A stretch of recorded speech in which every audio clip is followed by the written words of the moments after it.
Right now, you better be getting ready for tomorrow's episode of the Clint Cronin Show. With me right here, I have Nima Moridi, the Ninja Realtor, Brazilian Jiu Jitsu practitioner, real estate mogul in development. In the house.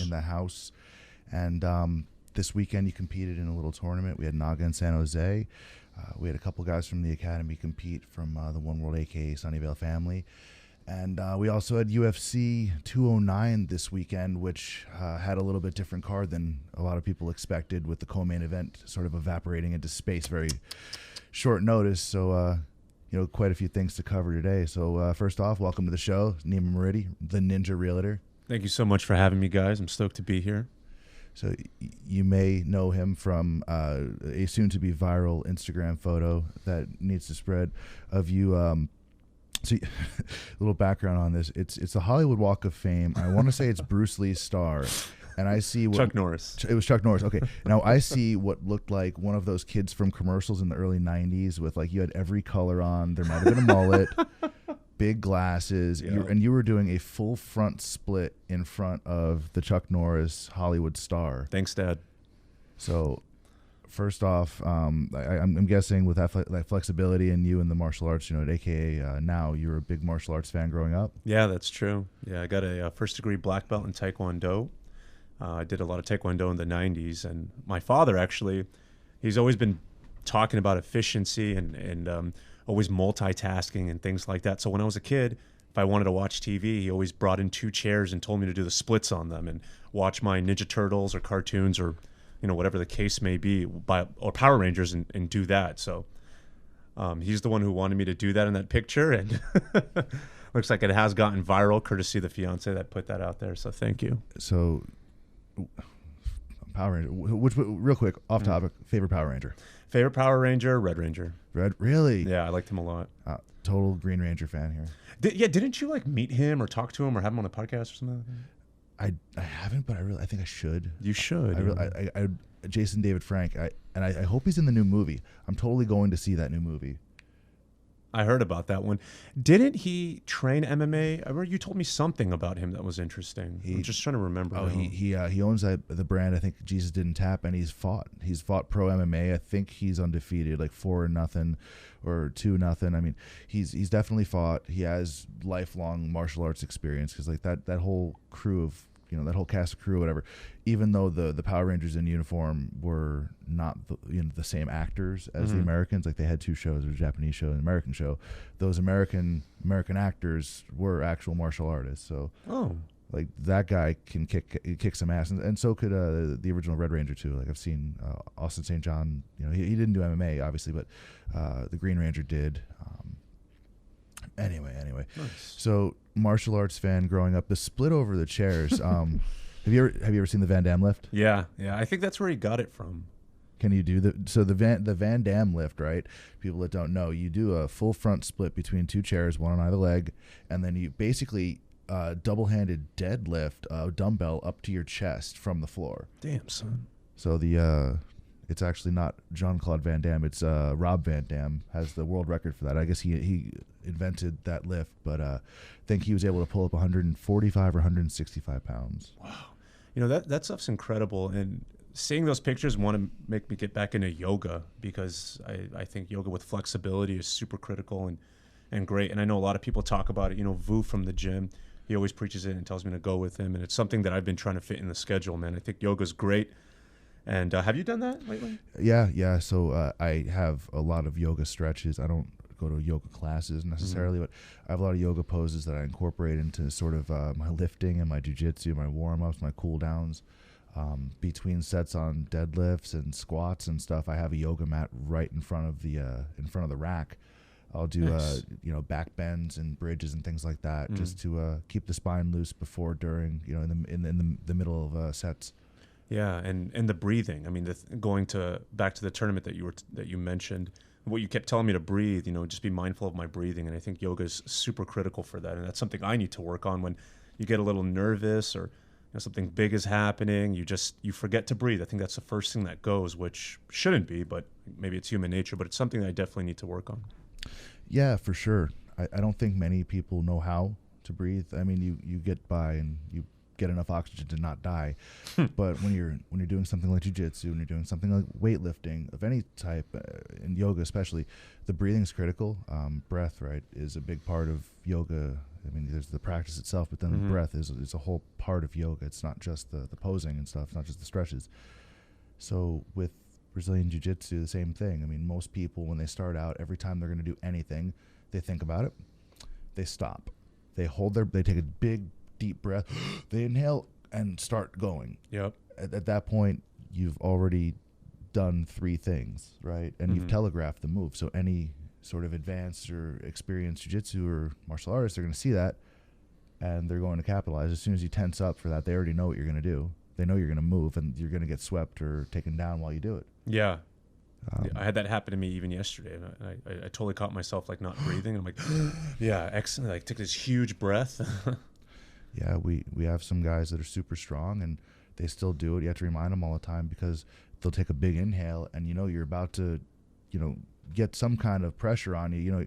They'll look right at you. They'll look at your wrist. They'll look at wherever. Look right down your abdomen. They'll take a deep breath. This guy is going to try to open my guard. He's going to try to compress my chest or whatever with whatever grip he has. And at that point, as he takes that inhale, that's my cue to move, to kind of get a little bit loose and to get ready to telegraph that energy.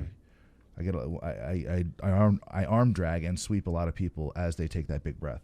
Oh wow! So a lot of it is in the timing. Well, you're breathing or you're doing. You're not doing both. So if you're taking these deep breaths, if you're not breathing properly anyway. So if you take a big inhale, really good example is watch the Diaz brothers.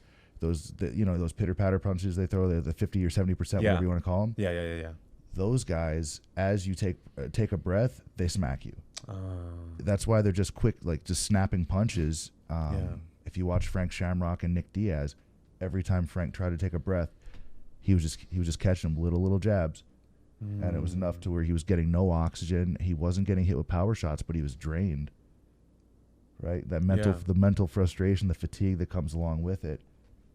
I think that's really interesting, because I remember watching one of their throwback fights on that UFC Reloaded, and Joe Rogan kept talking about how they go with volume. They just keep on getting in your face, throwing those punches, taunting you right while you're trying to breathe and regain your ground. And I mean that's an interesting fighting style. Actually, I remember meeting that guy Richard Perez, their boxing coach, right after the UFC fight nights. Yeah, at Mikuni. Me and the fiance were out over there. By the way, Mikuni Sushi. Shout out to Mikuni Sushi. No, they're great. They have good food. But we were over there, and it was like a who's who of MMA. Everybody, I guess, in Northern California, actually even Southern California, because Cup Swanson was there. Me, her, and Jason Yago and his girl. We all went over there, and first person I met was Richard Perez, and he kept talking about boxing and stuff, and knowing them and knowing how they fight, that was something that was really interesting to me, to get into his gym and kind of see how he trains. He has a gym up in Manteca, he was saying. So he goes, yeah, come on in. I'm there from 9 to 4 or whatever. Nice Guys. I feel like boxing is kind of an underrated skill, and just in MMA, as it is. I know Muay Thai is huge. A lot of guys have great kicks, but so the head movement, the footwork, finding your range and all that stuff in boxing, I feel like having that experience, knowing how to move on your feet, applies really well to jiu-jitsu as well. Sort of seeing where you are in terms of your opponent, finding angles, finding your range, hand fighting, right? Yeah. So all that stuff. So having that boxing experience, and I actually feel like getting hit, knowing how you respond to getting hit in the face. I feel like a lot of people don't go all the way into their attacks, like their standing attacks or throws or takedowns, because they just kind of close their eyes and look at the floor. They're afraid of that contact, so they wind up either shallow or halfway in, and they get stuck in the middle and sprawled on. So it's kind of interesting going from like a striking background to a grappling background, because that's who I am, right? I mean, even after Taekwondo, I went into boxing for a few years. When I was living up in Oakland, I went to a gym called King's Boxing. I was there for a while, and teaching you to keep your chin down and right in the positioning, and then when you get into grappling, you keep your head down. You get locked in. I mean, you're like guillotine bait, and it's really interesting going from that to this. and seeing, kind of like the differences. But I totally agree with you. I think boxing is super critical. It's really important, as is Muay Thai, and just I think all aspects of martial arts. It's good to know them. But one thing I love about jiu-jitsu, it's definitely the hardest thing I've done out of all the martial arts, and which I guess makes me want to do it even more and more, just because I want to improve. And there's just so much, and it's so crazy to someone like me to see a guy like you who, let's say, 12 years of just jiu-jitsu under their belt, they get their black belt, and then all of a sudden they're like white belts again, like you mentioned it. And it's a never-ending learning process. And for me, that's awesome, and it's incredible, and it just gets you so motivated all the time to get on that mat and keep learning.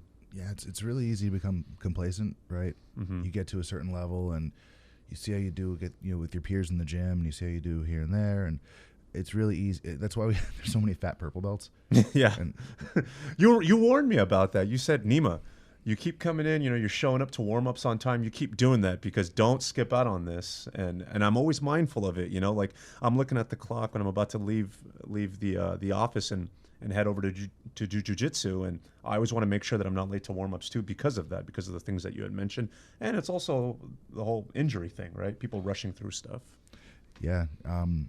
I don't like to get on the mat and move around and really do anything unless my neck and my knees at bare minimum are gassed up or are warm. Yeah, totally. They're the easiest ones to go, especially just with the type of movements we do. Your hips, I mean, unless you've had a hip injury or something like that, they tend to get warmer a little bit easier, and unless you're doing some kind of really crazy weightlifting or something, or just making sure you get the rest and get the warm-ups. It's a big thing. Yeah, man, I got to get those horizontal. I forgot what you call it, that hip workout that you make us do. That horizontal. I call it the horizontal samba dancing. Oh, it's just a lateral hip escape move. It's basically you're trying to maneuver or hip escape or change direction, or basically just move without having to check your foot either to your opponent or to the ground, without having to establish a hook, right? No wonder I can never pass your guard.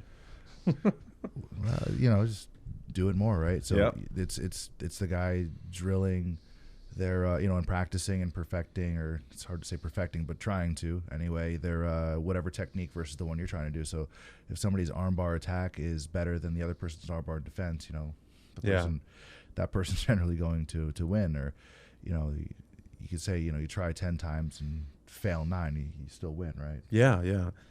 And it's so crazy, like doing Naga this weekend. It was my first jiu-jitsu tournament, and wow. I mean, I'm blown away just by how much I learned about myself, about how to pace myself during a match. I think that first time around, I went a little too hard. Wasn't breathing well, and I really wanted to get this guy right. So I kept going for the submission, just top control and everything, and didn't pace myself. And so now, going back to the gym tomorrow, I'm going to be mindful of that. I'm going to be mindful of my aggression, how to pace myself. Not just let myself get pushed over and just attack from my back, but just be more aggressive overall. And it goes back to what you say, what Mike said, what you said, what Vu says, what Jake says about, hey, compete. You got to know, right, where you stand and what to work on. And now I see what you guys are talking about.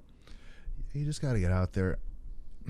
It's really easy to just go through your entire career, or your entire time as a jiu-jitsu practitioner, any martial art, anything like that, and not compete, to just sort of do something, right? Make it part of your routine, because it falls into your routine pretty seamlessly. I mean, you go to work, you go train, you go home. By the time you get home, you're nice and relaxed, no fighting with the missus, everything's all good, right? Yeah. And for jiu-jitsu wives out there, like, that's when you're going to ask for the credit card. That's when you're going to ask, like, hey, could you do X, Y, or Z, like, after he's done training. And not as soon as he walks in the door, because when you're done training, the first thing you're thinking about is three things. First thing I think about is 3 things. I caught that, right? I'm not illiterate. I caught that there's 3. They're thinking about 3 things. 1, water. 2, food. 3, and probably the first thing, shower. Yes, very much so. Yeah. So it's hard for me to eat. It's hard for me to eat right after the gym with the guys, is because I just want to rush home and take a shower. Yeah, I'm always late to those after training meals. I live right by our academy, which is a good thing and a bad thing.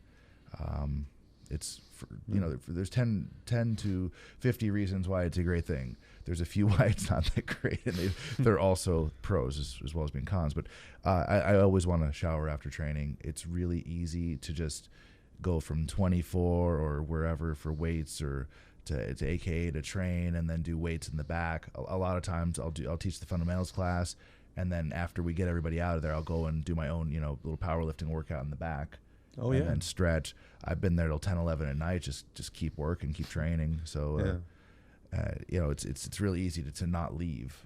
Yeah, totally. And I mean, and going back to the thing about the wives or the jiu-jitsu girlfriends, fiancés, wives, whatever the case may be. Or husbands. Or husbands. Very true. Very true. There's plenty of world champion girls out there that I'm sure the guys aren't, on the mat as well. Yeah, no, you're absolutely right. I think from the male perspective, just seeing how when we get into it and just the outcome and with physical and mental, right? But just how much it gets you into shape. There's an agent in my office, and she always comes up to me and she says, "Nima, please, can you take my boyfriend to do jiu-jitsu or some type of MMA with you? Please, please, please." She pleads to me, and I ask her why. And she says, he's totally given up on himself. He doesn't work out. He just hangs out at home and plays video games and eats potato chips on the couch. And he's gained like 40, 50 pounds or something like that. So I always try to, remind people of this. And I say, hey, look, like you can have something like this or like that. So for us, finding something that we're super passionate about and what gets us in the gym, like you said, it keeps us happier. We don't go crazy, right, from the day-to-day stuff. And I mean, obviously they get the physical benefits as well. Yeah, I know there's a lot of gamers out there, and they love their stuff as much as we love this, but it just never worked for me. Yeah. In terms of I can't spend that much time in front of the TV. I can't do the video game thing. One, I get kind of dizzy with the newer games, which is making me sound really old right now. But I can't spend that much time doing it. It's just not that interesting.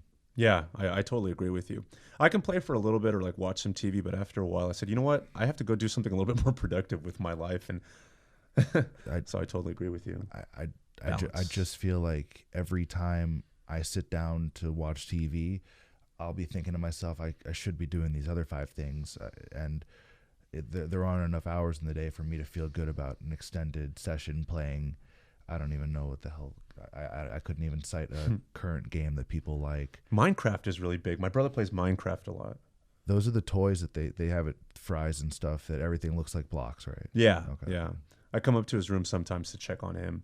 He has a tendency to hoard water bottles. He just leaves them up there. So I go with a plastic bag and just throw them all in there. And he's just playing this game, Minecraft. Well, he's hydrated, so that's good. Yeah, that's true. Yeah, he was big on World of Warcraft earlier too. That's a movie now, right? I don't have no idea. Is it? I think it's a movie. Oh wow. I haven't seen it, but I haven't heard. It may not have been released yet. Some of these movies do really well that are based on games, and some don't. Right.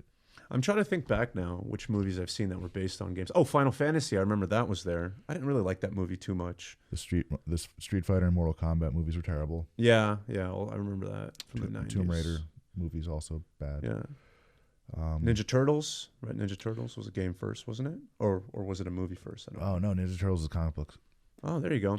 By the way, did you get to meet Ernie Reyes yesterday? No, I just met David Faustino, Bud Bundy. Nice. That's kind of interesting. Yeah, he was, I think, bicep height on me or something like that. I saw the picture. It was. I had no idea he was. I didn't know he was tall or short. I had an idea that he wasn't the tallest guy, but I didn't realize I was going to be that much bigger than him. Yeah. You figure that they're on TV and like he's as big as my TV is, so it's great. He's a really nice guy. He's very cool. I mean, out of all places, at a San Jose comic book show, that was interesting. Did he grow up in this area? Did he? Yeah. Oh no, I don't know that he did. I think he does lots of appearances for these events and stuff like that. Oh, okay. There's just a lot of different TV types and whatever that they make appearances. I think they had plenty of artists in there as well. They were doing commissions and selling prints and stuff. So nice. There's lots of booths, lots of retro stuff.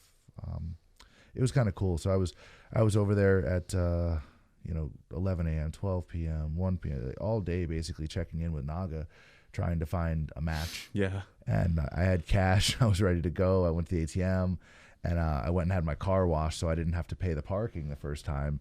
So I was like, "Hey, guy, can I just leave my car here?" He's like, "Yeah, whatever." So there's some really good guys at all the belt levels for at the Naga event. There weren't so many black belts competing, but there were certainly a few guys from Team Alpha Male out there in the no-gi. Yeah, I noticed that. David Mitchell's division.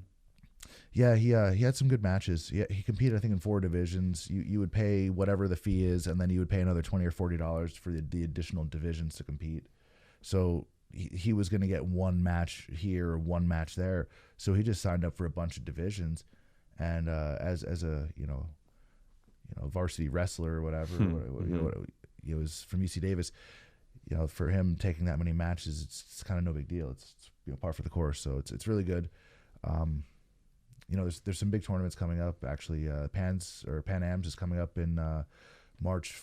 I want to say 14th through the 16th or 12th through the 14th. Nice. Hopefully I can check out that one. The dilemma I have is with the open houses on the weekends and the tournaments subsequently on the weekends, it gets a little difficult for me to attend. So lightweight, like the weekends are my bread and butter. It's the best time, right? Where, hey, I'm holding this house open. People are coming in. They're talking to me. I'm getting clients. People want to learn more about the real estate industry, or they're interested in that property or another one of our properties, or heck, even a property from a different brokerage, and they want me to represent them. So it's so good, right, for my business and growth. But it's hard because these tournaments, usually it overlaps with the tournament. So I always hope that I can get out there early enough to be able to come by. Obviously, yesterday I took the day off, but there's tournaments. I want to keep going to these. I want to support my team, and so it's definitely something that I'm going to have to work out. So this one, the Pan Jiu-Jitsu tournament, Pan Jiu-Jitsu IBJJF Championships, I believe is in Irvine, California this time, and that runs from the 15th through the 19th. And then depending on your belt level, you very well could compete on Wednesday or Thursday or even Friday. And then there you go. Get yourself back here by then. Nice. So that one's coming up. Registration's still open. People trying to do that. It's a higher level tournament, and we will certainly give you an idea of where you stand versus your peers. Yeah. If you aren't already training for it, don't do it. And don't sign up at the last minute. You want to know ahead of time. Put your name out there. Put yourself out there. Set it in your mind. This is a goal. We're going to do this. This is a fight. Just signing up last minute, because it comes with built-in excuses, right? Yeah, that's true. If you win, you're like, yeah, I barely trained for this, and that's disrespectful to the other athletes. And then if you lose, you're like, yeah, because I barely trained for this thing. Well, if you have that in the back of your head, there should be higher stakes in that. You should want to overcome that obstacle. Like you should. I feel like you're kind of cheating yourself out of an opportunity to put yourself in a sticky situation or a tough situation and feel what it feels like to come out on the other side. I agree. Yeah, you got to throw yourself out there and be vulnerable and really understand what you're good at and what you need to work on. I mean, that's what I did, and I'm going to start running soon. Yeah, this when we had Tate Fletcher over here last year, for UFC 200, he made a statement like, "Wouldn't you like to know what it feels like to win at these high level tournaments at every belt?" And we had some people respond to that with a little bit of controversy who didn't receive it that well. That's how you sandbag and blah blah blah. No, not necessarily. You don't have to do that. That we're not saying, or he wasn't saying, keep guys at belts until they get a world title. What he's saying is that if you encourage your students to compete and put out there that you should put yourself in these situations, because let's say you don't care about a world title in jiu-jitsu. Let's say, for the sake of why you should compete, let's say you don't care about the medals. Let's say you don't care about a belt. Let's say you don't care about being a champion. Let's just say one day you may be responsible for more than just you, for the safety of more than just you. As a guy, you're going to be married soon. Spoiler alert. Yep. Sorry, ladies. It's not happening. Dude, he's doing fine. Don't worry about it. Your job changes a little bit. I mean, you go from like selling houses to people and sell properties and rent and the brokerage stuff and running a business eventually, to having to be a full-time protector. Very true. And a dad and a husband, all this stuff, right? And you're in a thing right now where you're learning how to defend yourself. And if you just practice it in front of a mirror, or do it like a kata, or do it, because it's pretty or it's fun, or you're just killing time on the place between your work and your house, you're doing yourself a great disservice. Knowing how you feel when pressure is applied, and knowing that you can still operate with that tension. Oh yeah. When someone's in front of you and they are white knuckling, trying to grab a hold of you and hurt you, like, you're gonna tap because you're being hurt for real. That's why this thing works. We're not playing in jiu-jitsu. Those rear naked chokes, if you don't let go, death happens. Yeah. Those arm locks, you're disabled. You have a broken arm now. Leg lock, same thing. You're not going to walk for months. So the stakes are real. And in a tournament, you're not like, oh, I'm sorry, bro. Let's start over. Sorry, I didn't mean to do that. No, they're going to grab stuff and they're going to break it if you do not tap.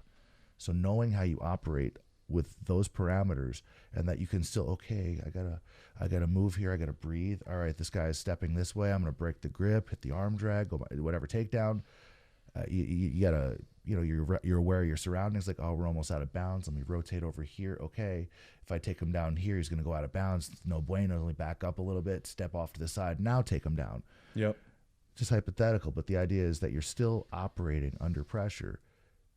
This is the closest thing you're going to get to real gladiator combat, shy of being in the UFC. Yeah. And with a real career and a real business and a family, and you're not 18 years old, and I'm not 18 years old. I don't see either of us in an octagon anytime soon. Spoiler alert. Just going out there and knowing how you do under pressure and competition, it's going to set you up for down the road when, God forbid, something does happen. Yeah. Somebody tries to come at you and grab you and stuff. That jiu-jitsu, because even though there's such a big competition aspect to it, and with the tournaments and the MMA, that it's based on protecting yourself and self-defense, and a lot of this stuff gets lost in the shuffle because it's not as pretty. Yeah, I 100% agree with you. I mean, you definitely need to be able to protect a family. I mean, I think, well, I know my father growing up, he always had an axe in the house, or when I was a kid, he used to have a rifle, but then, I never liked them. And my reason for not liking them is because, watching Bambi, totally throwing myself under the bus here, but, after Bambi's mom got shot, I just was not having it. I wasn't having the whole rifle game in that house. So I'm like, Dad, you got to get rid of that thing, because that's the type of, you killed Bambi's mom, but you got to use that martial arts instead, baby. The way I feel is that when it comes to guns, and some people don't like to hear about this, but it's unfortunate they exist. But because they exist, and when it comes to my home or family, I'm not going to talk about politics with anybody. I'm not going to talk about their principles, and that's why they have their own houses. Right. That's why they have their own homes and their own families, and if they choose not to have guns in them, then that's their prerogative.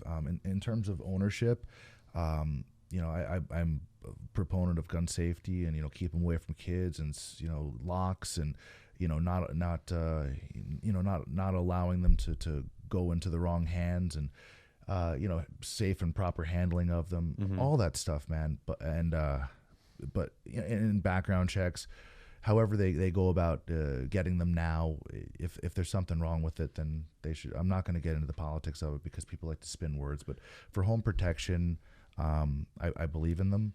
I think there's probably a better way to make sure that they are kept away from people that shouldn't have them.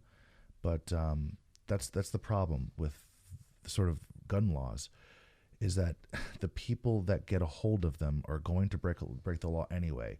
So many of those laws only really apply to, people that aren't going to break the law. So, anybody can have a lapse in judgment. Anybody can do something messed up, and the laws can maybe protect for some of that. But you could just as easily, run someone over with a car. It's easier. I mean, just by looking down at your phone or whatever, you're just as likely to kill somebody, more so than picking up a gun and deliberately shooting somebody. So that sounds like I'm very pro-gun and all this stuff. And it sucks that there's violence in the world. Yeah, it sucks that people suck. But when it comes to my home, my family, I am for it. I am a gun owner legally.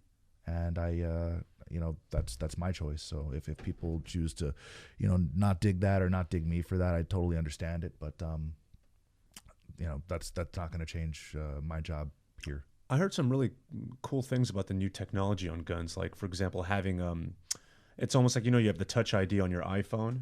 It's something similar to the trigger, if this is true. Have you heard of this? You may know better than me with the index finger. All right. I have a smartphone made by a very large company with a fruit name. Right. I have an iPhone 6, right? And when I go to use their thumbprint thing, it doesn't open sometimes. Or sometimes my thumbprint doesn't do it. It's like move around. You know what I mean? Like it takes a couple tries. once you enter in, computers and biometrics into things like guns, what if it doesn't work? That's a good point. I never thought about that. If let's like I want to take that same the concept of what you just mentioned right here and like the thumbprint trigger thing, and I want to take it to a less hot button topic, if you don't mind. Like the self-defense thing we were talking about earlier, right? If I added biometrics into a self-defense technique, if I added like another step or more technology, and it made it more challenging to perform a maneuver, you're not going to remember it. So if there's a self-defense move and there's 10 steps to it, do this first, do this second, this third, no way. Like some really complicated jiu-jitsu technique with 10 steps. Yeah. Under pressure, it is not happening. It has to be simple. It has to be concise. That's what I said. Look, he grabs your kimono, grabs your sleeve, break the grip. Yep. You go first. Very simple thing. I speak to you very deliberately and very concisely when we're talking competition right before the tournament. The stuff we drilled weeks out, there might be code names for it. There might be more technical stuff, but this is things that are now muscle memory. If I have to say, do this, either while you're going or right beforehand, that shit's gone because you already are full of adrenaline and testosterone and whatever the fuck else is going, making its way through, as you're about to get out there and fight a dude. Yeah. So when I make it very simple, if someone grabs your collar, break that grip. Somebody grabs your sleeve, break that grip. Defend your legs. Up is better than down, right? Yep. Just very simple things. Yeah, I remember when the referee told us to go, all of a sudden it's like this selective tunnel vision. Like everything around me just blacked out, and you just see right in front of you and what you have to do. Like I remember when we were on the ground scrambling, you were like yelling some stuff, and I bet you, because you can have a pretty loud voice. I've heard you yell before, like when I was right next to you, so I know you can get your point across. But I barely heard you. I don't know if it's everyone else yelling or just when you're just like hyper focused. Everything kind of. Honestly, it's adrenaline dump, and a bunch of stuff just shuts off, and you go into it's like a very primal type thing. Yeah. It's almost like it's silent, but it's not. Like there's like a hollow. It's like having like a glass dome over your head where you hear stuff, but what those things are not penetrating and getting in, because you're just like, you're right here. You're hyper, like you said, hyper focused. Yeah. And how do your hands feel after? Like fatigued? Yeah, my left hand did. Right. And going back to what you were saying about being hyper focused, I mean, I remember that Charlie Brown cartoon, and I think it was his teacher when he would talk about yeah, that's how it is. It totally is. It took me getting to like brown belt to where now when I get out on the mat to compete, I'm just kind of, oh, cool. Oh, we're doing this now. All right, no worries. It's very. I actually like it. I like it when there's a crowd too, which is weird. Before I was like, I didn't want anybody around. I didn't want any of my friends and my family to see me out there, because I'm like, what if I do bad? And I don't want to embarrass myself. But now I'm out there. Well, now I'm out there, and I embarrass myself all the time, and I like it. Like I enjoy the whole thing. I enjoy the interaction. I enjoy the crowd. But yeah, there's a lot of stuff. People are like, I'm just going to run, do all this cardio stuff. And then you go out there and you take 2 steps, get a grip, and all of a sudden you see this bicep vein popping out like a half an inch. You're like, oh no. Like usually your hands are like all crampy. Your grip sucks the day after. Your biceps are like, man, it's like I did like a whole, like, however many curls or whatever you do. Yeah, totally. And it's so funny because I remember throughout the whole week while we were training, I was with some of the guys at One World. I was doing situational drills. Like, all right, if I take the back, I'm going to try to sink at this RNC. All right, if that doesn't work, I'm going to transition to that bow and arrow. Or if I had him in my guard, all right, I'm going to try to hit this arm bar. If that doesn't work, roll him around, triangle choke or something like that. And it's just so funny because none of that stuff applied when it actually happened. You didn't do those things. Yeah, no. I was like, all right, top control, mount, get my hooks in, take his back, get my hooks in, just try to hold him in place and vaguely try to hear what you were telling me to do. Yeah, there's just so much time you have to actually operate. There's so much of it where you're just sort of, it's not stalling necessarily, but just trying to get a decent grip on the guy or trying to get your position, initiating to begin with, because there's a lot of hand fighting, especially white belt guys aren't wanting to pull guard. Yeah. They just don't. Like, they're very proud. Unless you have like one guy that's definitely a wrestler, there's like a big, you know, contrast in strength level, then you'll see the guard pull happen, right? Mm-hmm. But your first match, you won 21-0. Second match, you lost on points, but you were gassed. You fought him to the end. It was a point thing, but yeah, you guys just had the death grip on each other. Yeah. And so much energy was focused on like, fuck you, I got this. Fuck you, I got this. Totally. And like, instead of doing jiu-jitsu for a lot of it, and this happens all the time, you guys are just kind of having like this kind of strength battle. Like, we're going to fight for this position, which might not even be a great position, but like, you're so like tooth and nail kind of primal adrenaline dump. It's Absolutely. like it's not even the same version of you that's fighting the same version, like the guy that's on the mat at the gym. Yeah. Totally different. Like, because you're not doing the same things. You're just doing just whatever you sort of, you have the muscle memory to remember with the limited, you know, faculties you have left. Yeah, I mean, sometimes we go 5 or 6 rounds straight, 5 to 7 minute rounds, right, on Mondays and Wednesdays. And I was so baffled after that first match that I won. I felt like I just went 5 rounds. Remember, you were looking at me like, Nima, don't sit down, stay up. I just wanted to sit down, and it's not like me. I always prided myself, I'm like, oh, I have good conditioning, I have good cardio. Yeah, not so much. Yeah, it's a different thing. It's totally different because you're entering in the actual adrenaline dump factor. You're entering in the fact that you go much harder, and you're using way more strength than you would usually. And it's happened to me to where I've just felt like I really did great in my first match. I won. I go out there, go to the second match, and my body just isn't responding anymore. And at some point, you just roll your eyes at yourself, and you're like, "You idiot!" Like what? And that's the part where, you know, it's good to really train, just beat the shit out of yourself before you train at all. Like when we do all the crazy calisthenics. And really just drain ourselves to nothing, then roll at the end, right? Oh yeah, totally. So I like to push my guys in the morning class to just to beat the crap out of them in the warm up. First off, I don't want them getting hurt. It's cold, so I like to gradually warm the bodies up, you know, whatever. But before we don't roll until everybody's pretty much drained, and that's deliberate, man. Yeah, I think that's great that you did that. I remember there was a few times during the holidays when you put the class on, remember? And then I feel like we did warm-ups for at least an hour in a few of those sessions. It was drills and warm-ups.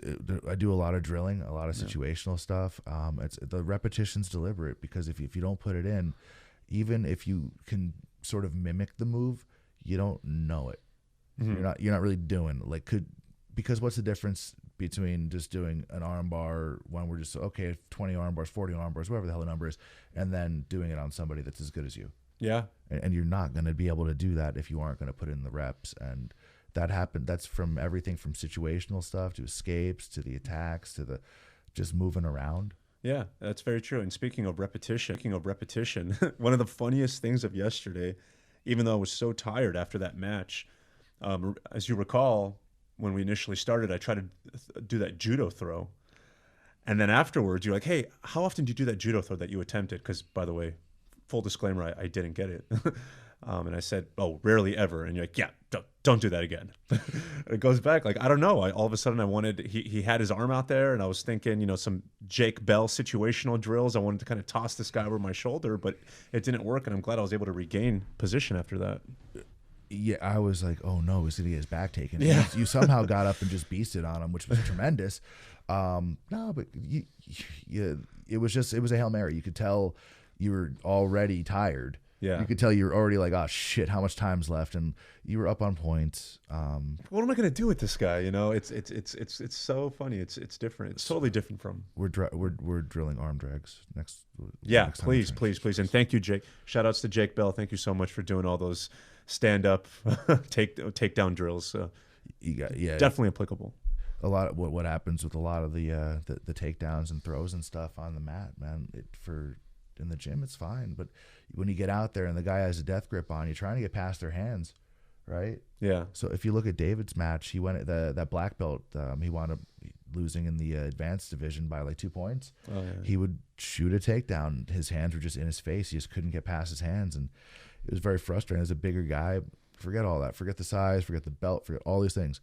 He was just disruptive. He was able to get his hands in his face. It's hard to get in there, and especially under pressure. So doing the takedowns and things you've drilled, you put them in your A game. Those are the moves you do in competition. If you need to go for a Hail Mary, it's like there's 30 seconds left. Do something. Yeah. I think I yelled that at you, actually. I was like, there's 10 seconds left. Like, literally do anything. Do something. I was like, literally do anything. Yeah. Not that. I'm going to save my flying armbar, my flying bone arrow choke for next time. Dave actually went for one on that guy. Oh, really? Yeah, he attempted the flying armbar. Nice. How well did he do? I wasn't really... He defended it. The guy defended it.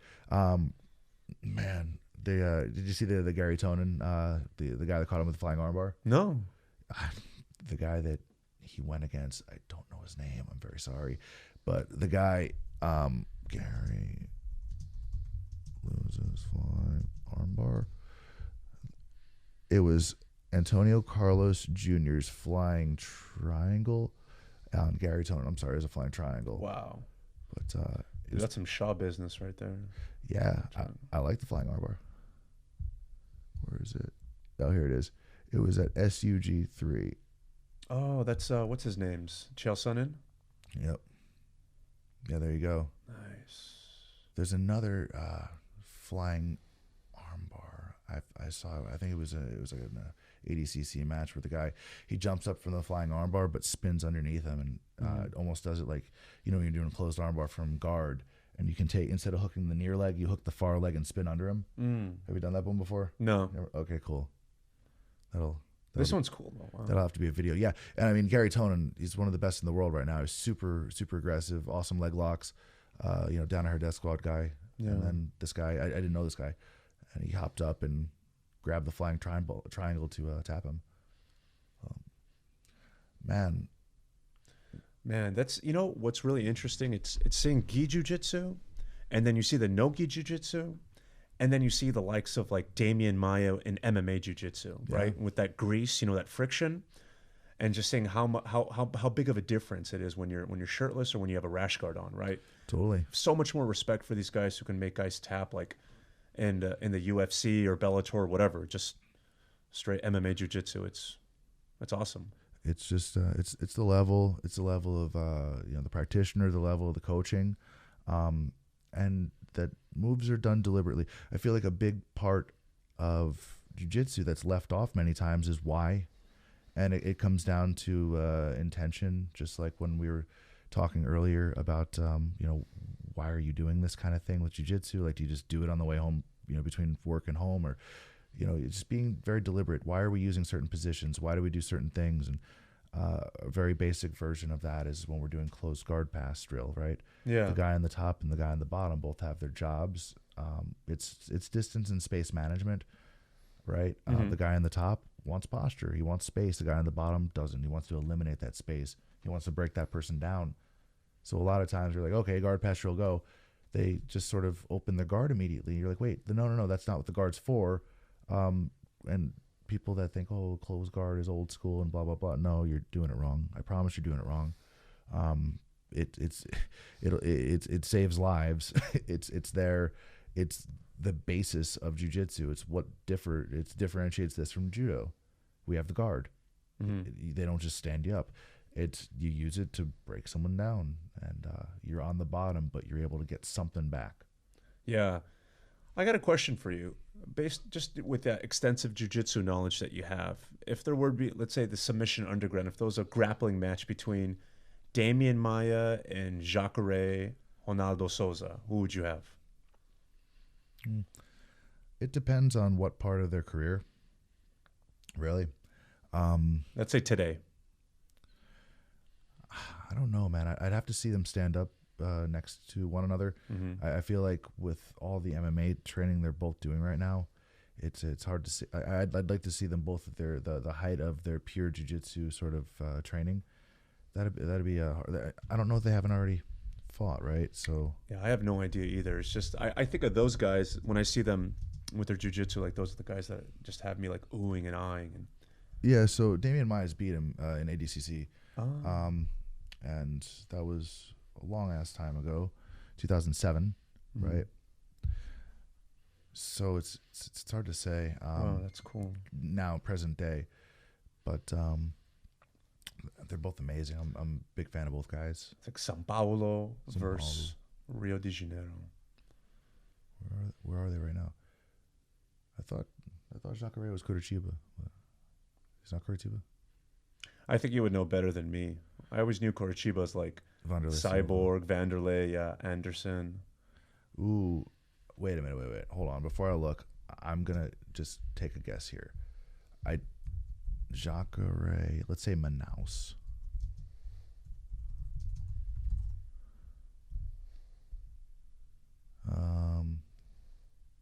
Fighting out of Brazil. Manaus, there you go. Is it Manaus? Mm-hmm. Yeah, it's just sort of his look. If I had to guess one, I was like, okay, it's probably Manaus. It's Manaus. Okay, yeah, Yeah, man, those guys. I mean, they just. The more and more I do jiu-jitsu, the more impressed I am with these types of practitioners and just watching their videos. And I mean, like when you see grappling matches, a lot of the time in the UFC, people start booing, "Boo! This is boring." You know, get on the ground, fight, strike. You know, and it just takes away from the art form that is jiu-jitsu. I'm like, dude, you guys got to understand it's not just, you know, who spills out more blood. You got to really be a fan of this, right? A fan of the martial arts. Yes. First of all, this the sort of, you know, the booing the grappling and booing the clinch and all this sort of thing is a very American thing. Mm-hmm. If you watch any of these Japanese promotions, and they'll cheer the transition from guard to half guard or half guard to side control. They will cheer that, and there's almost a quiet over the crowd during the fight. It's a different level of sort of, I don't want to say like respect, but like reverence. Like they really revere these athletes. As, you know, larger than life. Like they do this not just for the MMA or jiu-jitsu. They also do it for sumo and professional wrestling. Interesting. So the pro wrestling in Japan is big. It's always been big. A lot of these guys that you know, after the big stints in the American pro wrestling, they wind up in Japan. And there's many MMA guys that have done both. Sakuraba, some Daniel Gracie, I want to say, is doing it. Two of the Gracies. Josh Barnett is an active pro wrestler right now and has been for a very long time, off and on. I remember that from his Embedded when he fought. Last time he fought, he was talking about that. So 2 weeks ago or 1 week ago, Josh Barnett challenged for the Impact Wrestling heavyweight title on Pop TV. Nice. Against another MMA guy, Bobby Lashley. I haven't heard of him. Bobby Lashley fought, I want to say, in Bellator and maybe Strikeforce and some other promotions. He was a WWE guy. He was an amateur wrestler. He's the muscle guy. Damn, son. He looks like Yoel Romero. A bit. He's way bigger. He's way bigger. He's a 250 pound guy, right. 6'2", and he's got. Is he undefeated? That's crazy. There's a couple guys that have fought MMA, did wrestling. Dave Bautista, the guy that played Drax in Guardians of the Galaxy.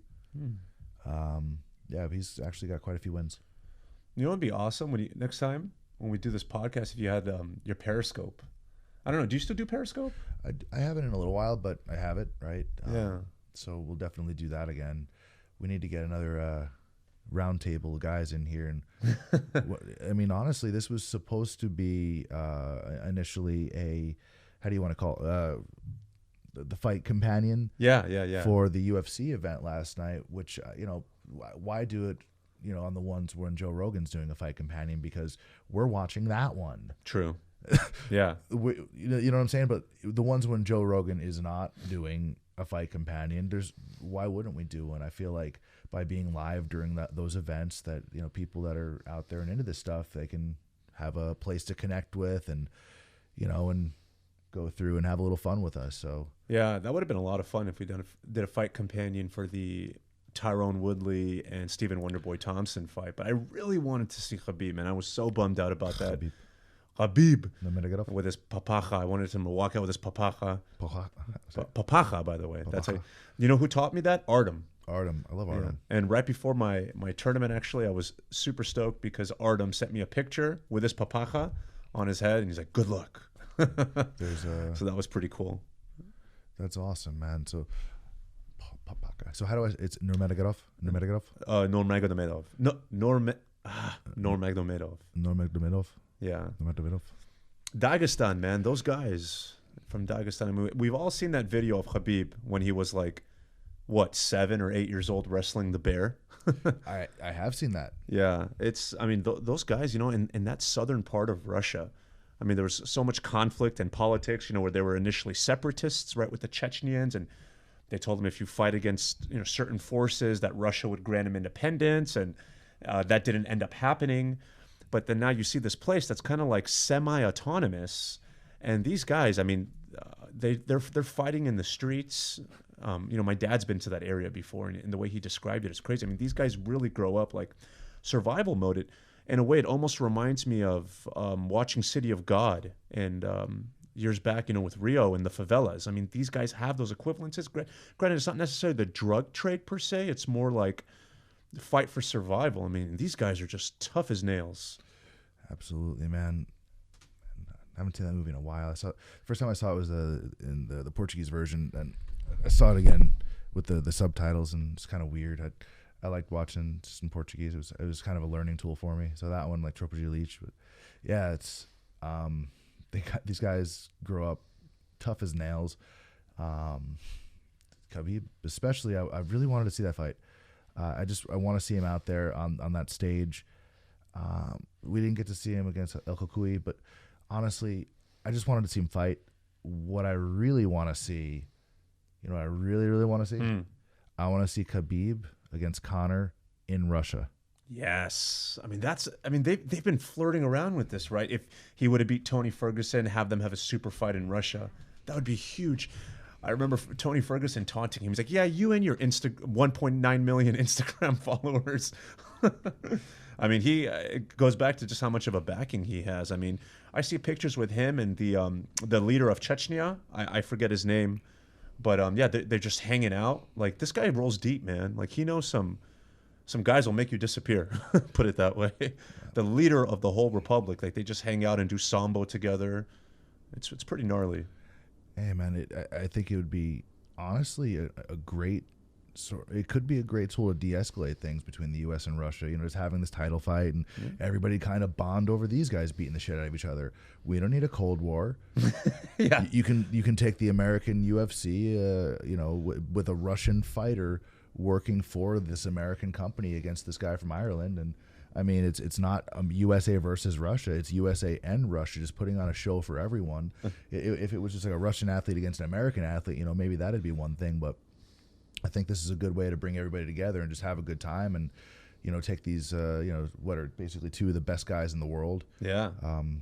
The two best guys in the world at that class. And initial guy, you got your classic striker versus grappling. Now, obviously, both of them have tried to transition onto the other side, but what are they known for? Conor, right? He's known for that left cross, his Celtic cross, and Khabib with the wrestling. It's Celtic. Sambo. Yeah. It's Celtic cross. Celtic, my bad. And going back to Naga yesterday, I remember talking to David Mitchell when we were watching the Nogi together, and David Mitchell was like, yeah, see, most of these guys are wrestlers. Because I asked him, like, I noticed some of these guys, they're not wearing rash guards. Why would they wear a T-shirt over a rash guard? And he's like, oh, yeah, some of them are wrestlers. And he's like, just watch, though, they're not going to tap out. And the first thing I thought about was Khabib after he beat Johnson. And they were interviewing him, and he put his papaja on Joe Rogan's head. That's awesome. And then he says, your guy, he tapped like chicken. Your guy tapped like chicken. And it totally reminds me of what Dave said about, wrestlers not tapping. I guess it's frowned upon. He's also Russian, so, yeah. It's... That's it? You tap? Cause yeah, I remember meeting his team for the very first time when I was down there at AKA San Jose. I was training over there, and we were all in the locker room. And I'm like, oh, I'm a huge fan of Khabib. It's nice. He goes, hey, nice to meet you. Nice to meet you. Like, his brother and their whole team, they were shaking my hand. Sorry, obviously I'm butchering the Russian accent. My apologies. But then I told him, I'm like, my family, we're from Iran. I'm living over here. And then he goes, oh, it's really nice to meet you then. Like that. And those guys, man, they roll so deep, and they just have like this cultural thing. It's like this brotherhood, right? I remember watching the Embedded video when he pulled up to AK San Jose. They had this huge car. He rolls like a dozen deep just to train. He has his Muay Thai coach, he has his family, the other coach, the Sambo guys. Like, these guys are no joke, man. Absolutely. I can't wait to see him out there. And I didn't even care who he was fighting this week. I just really wanted to see him get out there and get that kind of limelight and get those high dollar, high exposure fights. I just want to see him out there. he's at his prime, and I think Yeah. he's going to be as good as he wants to be right now. And as soon as whatever, the weight thing is cleared up and they're able to book something, I'm going to be really excited to see whatever happens next for him. Yeah. Big fan. Man, the one event which is pretty controversial. The Wonder Boy fight, that awesome fight. No one sort of expected that to go any other way. I expected that fight to go exactly how it did. Pretty back and forth. Fun. These are two of the best guys. But the most interesting thing I saw this entire weekend, besides your competition and all the awesome jiu-jitsu and stuff at Naga, would have been Mark Hunt and then Overeem, as well as the announcement that George St. Pierre is going to be returning to challenge for the UFC middleweight title against Michael the Bisping. Count Bisping. How the hell did this happen? First of all, second of all, that the press conference, the announcement, Michael Bisping showing up late, and I don't know if he was drunk or not, but that was funny as hell. Did you catch that? Yeah, parts of it. It's so interesting to me to see this stuff, man. Like I see a guy like Yoel Romero. You thought he would be getting the title shot, and it totally brings back to, I remember one thing that you said about how similar the UFC can be to professional wrestling, right? It's dollar sales, it's ticket sales, right? I mean, I think Yoel Romero has earned a shot, or Jacare, one of those guys, against Bisping. Then all of a sudden, GSP comes back and immediately takes a title shot. What are we being fed right now? Why it's not Yoel? Like, what's the current state of Yoel Romero?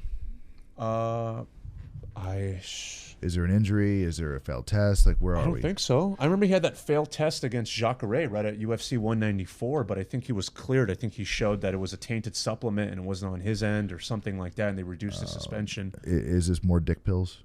More rhinos?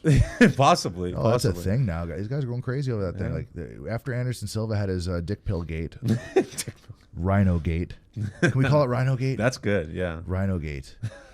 Those guys are crazy with that stuff, man. That's it's not going to be on the market forever. Then you have the FDA playing cat and mouse with it because they sell these things. There's actual like Cialis, Viagra in them.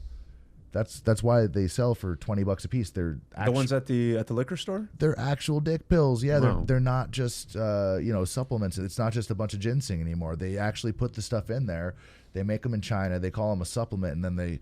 Oops. Mm-hmm. And then they just, that's why it's Rhino 1, Rhino 2, Rhino 3. And there's all the different company making them. Quote unquote proprietary blend. The proprietary blend. It's all it is. And then these guys are, what they're saying is, okay, the factory that makes those, maybe the pill before that when that, conveyor belt system, that the factory, the machine that actually puts the junk in the pills, right before that, maybe some other steroid pills were sold, being manufactured on the same machine. Oh, I see. Clean your machines. Yeah.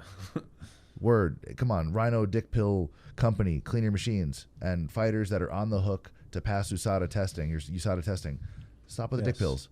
And by the way, yeah, totally. And speaking of guys who get caught up for stuff, while we were waiting, when we were kind of discussing about the whole Mark Hunt situation while we were waiting for the mics to warm up, him suing the UFC, right, because of the whole Brock Lesnar thing. And then I thought that was kind of interesting. So here's I have both sides of the perspective here, and I can see pros and cons for both things. First of all, you're going to take a guy that is suing you, and you're going to employ him again. Why would you do this? One, if the lawsuit was valid and he was really afraid for his life or really felt that he was that mistreated, why would he opt to take an additional fight? So I feel like it hurts Mark Hunt by continuing to contract to them. And then the second side of that thing would be, why would Mark Hunt expose himself to that same thing again? They said, do you think he was saying that Overeem is a cheater? And all this sort of thing, and that if this happens again, he'll sue him or something like that. But why would any of these people put themselves in the situation after there's already an active lawsuit? Yeah. I don't know. I've always been a Brock Lesnar fan. I just think he's fucking impressive, man. He's an impressive dude. And the lawsuit sucks, and whether they knew or they didn't know, or if there was wrongdoing, and if Brock should give up his purse to Mark Hunt. I don't know. I'm not there. I'm not in there looking at documents. I wasn't there when any of this stuff happened. But for Mark Hunt, surely, I just don't. I can't fathom a situation where either of these parties, either Mark Hunt or the UFC, would want to continue doing business with one another, regardless of the contract that's on the table. Yeah, it's definitely awkward. Yeah, I can't. I can imagine he has to. Okay, first of all, yes, he has to pay his family. He has to pay to keep the family afloat. He's a family man. Full respect and admiration for him stepping up and doing that. But what does he? I would have liked to have heard his conversation with his attorney leading up to this. I can't think of a reason why this would be a good idea. Yeah, it's very interesting. We just hit the hour mark, and I think the video just cut out. So a lot of fun stuff this weekend, man. Real quick before we go, this is the Ninja Realtor, and if you're in the market for a new home, Nima Moridi. That's me. He's your guy. Facebook.com/Moridi Realty. Find me on Instagram at InstaNames. I always try to put out good content for people, not too many boring real estate articles, but videos of me doing stuff, open houses, showing homes, things like that. I always think about the viewer and what's good for the viewer and what's in it for them and how I can get them to tune in. So, yeah, check me out. Support. Much love. Yeah, so check him out. And again, congrats, silver medal, first competition. Smoked the first guy, 21-0. Fun match to watch. Congrats to everybody who stepped up and fought this weekend. I'm going to make my return to competition. I want to say the American Cup. I don't know that I'm going to be doing pans. I got to do some other stuff like work and put out awesome content for all you guys out there. Again, thanks to everybody for listening. If you're watching this on YouTube, be sure and subscribe. If you're watching this on iTunes, go ahead and subscribe, share, like, send it to your friends. And if you have any suggestions, comments, questions, shoot them on over. I'm at Clint Cronin on Instagram, everywhere else too. Snapchat, Twitter. I don't tweet a lot, but I'll tweet. If you tweet me, I'll tweet back. Anyway, thanks for listening. Thanks for watching. Everybody be good to each other, to yourselves. Keep training, work hard, do your thing. Yes. All right. In and out from Sunnyvale, California, y'all. All right. Nice.